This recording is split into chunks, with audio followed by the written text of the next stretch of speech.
নমস্কাৰ, মোৰ অন্য এটা ভিডিঅ'লৈ সকলোকে স্বাগতম জনাইছোঁ।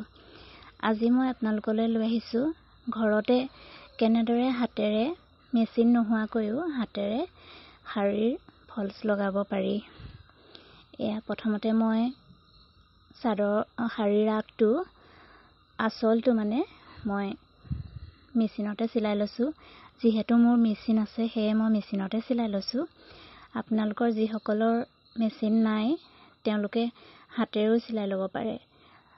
শাৰীৰ আগটো যিহেতু বৰ বেছি এটা চিলাব নালাগে, সেইটো কাৰণে কম পৰিমাণেহে চিলাব লাগে, হাতেৰেও চিলাব পাৰি।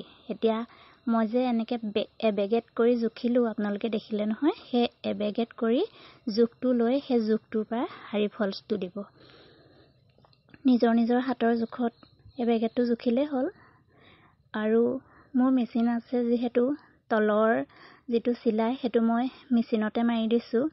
হাতেৰে চিলাবলৈ বহুত টাইম লাগে, আৰু যিসকলৰ মেচিন নাই তেওঁলোকে হাতেৰেও চিলাব পাৰিব। মই যিহেতু কাপোৰ চিলাওঁ, কাপোৰৰ অৰ্ডাৰো লওঁ, আৰু সেইকাৰণে মোৰ হাতত সময় নাটনি, সেইকাৰণে মই মেচিনতে চিলালোঁ। আপোনালোকে হাতেৰেও চিলাব পাৰিব। হাতেৰে চিলালে কি কৰিব, যিটো আমাৰ কেঁথা চিলাই সেই কেঁথা চিলাইটো মাৰিব। মই মেচিনতে চিলালোঁ। আৰু এনেকৈ চিলালে কি হয়, হাতেৰে হওক বা মেচিনতে তলৰটো চিলাই ল'লে ফলছটো কেতিয়াও কোচ খাই নাযায়। তাৰপিছত এয়া দেখিলে মই চাৰ্টৰ এটা কাৰ্টন লৈছোঁ। চাৰ্টৰ কাৰ্টনটোৰ ওপৰত শাৰীখন ৰাখি লৈছোঁ। শাৰীখন ৰাখি এতিয়া মই মিডিয়াম চাইজৰ এটা বেজি লৈ, মই আকৌ সূতাডাল দুডলীয়াকৈ লৈছোঁ দেই। আপোনালোকৰ ইচ্ছা অনুযায়ী সূতাডাল এডলীয়াকৈও ল'ব পাৰে, দুডলীয়াকৈও ল'ব পাৰে। মই দুডলীয়াকৈ লৈছোঁ। এয়া দেখিছে নহয়, অকণমানকৈ খুচিব। তলফালে যাতে সূতাডাল কম পৰিমাণে ওলায়, বেছিকৈ যাতে নোলায় সূতাডাল। এনেকৈ লাহেকৈ টানিব, বৰ জোৰকৈ নাটানিব। বৰ জোৰ কৰি টানিলে কি হয়, কোচ খাই যায়। কটনৰ শাৰী হ'লে একো নাই, চিল্কৰ বা পাটৰ যদি শাৰী হয় তেতিয়া কোচ খাই যায়। এনেকৈ কমকৈ খুচিব, চাব যাতে তলফালে সূতাডাল একেবাৰে কম পৰিমাণে ওলায়। এয়া লাহেকৈ টানিব। টানি হোৱাৰ পিছত চাই থাকিব আপোনালোকে। টানি হোৱাৰ পিছত এয়া চাওক, মই যে আঙুলিটো তেনেকৈ মাৰি দিছোঁ, আপোনালোকেও মাৰি দিব দেই, তেতিয়া কোচ খাই নাযায়।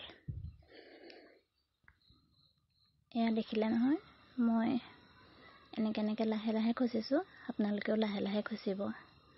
বৰ বেছিকৈ যদি বেজিটো তল চাইডেদি ওলাই দিয়ে তেতিয়া কি হ'ব, দেখিবলৈ ভাল নালাগিব। তলফালে যদি সূতাডাল বহুত বেছিকৈ ওলাই যায়, কমকৈ ওলালে দেখিবলৈ ধুনীয়া লাগে। ধৰিবই নোৱাৰে আপুনি হাতেৰে চিলোৱা নে মেচিনত চিলোৱা, বৰ ধুনীয়া হয়। এয়া দেখিছে নহয়, মই অকণমানকৈ খুচিছোঁ। মই আপোনালোকক লাহে দেখাইছোঁ, আপোনালোকে যাতে বুজি পায়, ভালকৈ ধৰিব পাৰে। মই চিলোৱাৰ দৰে আপোনালোকেও চিলাবচোন এনেকৈ ঘৰতে। তেতিয়া সহজতে শাৰী এখন কিনি পেলাই নিজে যদি এনেকৈ চিলাই কৰি ল'ব পাৰি, তেতিয়া কম খৰচতে হয় নহয় জানো। এনেকৈ সকলোৱে পাৰিব, চেষ্টা অকণমান কৰিব। এয়া চাওকচোন, মই ক'তো প্ৰশিক্ষণ লোৱা নাছিলোঁ, নিজে শিকা। আৰু এতিয়া মই নিজৰ লগতে বেলেগৰো শাৰী চিলাওঁ। শাৰীয়ে নহয়, চাদৰ মেখেলা, ব্লাউজ সকলো চিলাওঁ। এয়া দেখিলে নহয়, মই অকণমান স্পীডত দেখাই দিছোঁ। লাহে যদি দেখাওঁ ভিডিঅ'টো বহুত দীঘল হৈ যাবগৈ। এয়া এনেকৈ চিলালোঁ। মই মাজতে এবাৰ গাঁঠি এটা দিয়া আপোনালোকে নিশ্চয় মন কৰিছিলে, মই সেইখিনিতে ক'বলৈ পাহৰি গ'লোঁ।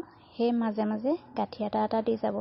গাঁঠিটো দিলে কি হয়, এতিয়া সূতাডাল কেতিয়াও টান খাই নাযায়, ঠিকে থাকিব শাৰীখন। আৰু এয়া লাষ্টত দেখিলে এনেকৈ আঙুলিটোৱে ধৰি ল'ব। আঙুলিটোৱে ধৰি লৈহে ইটো আঙুলিয়ে এনেকৈ টানি দিব। দেখিলে হৈ গ'ল। শেষত বেজিয়ে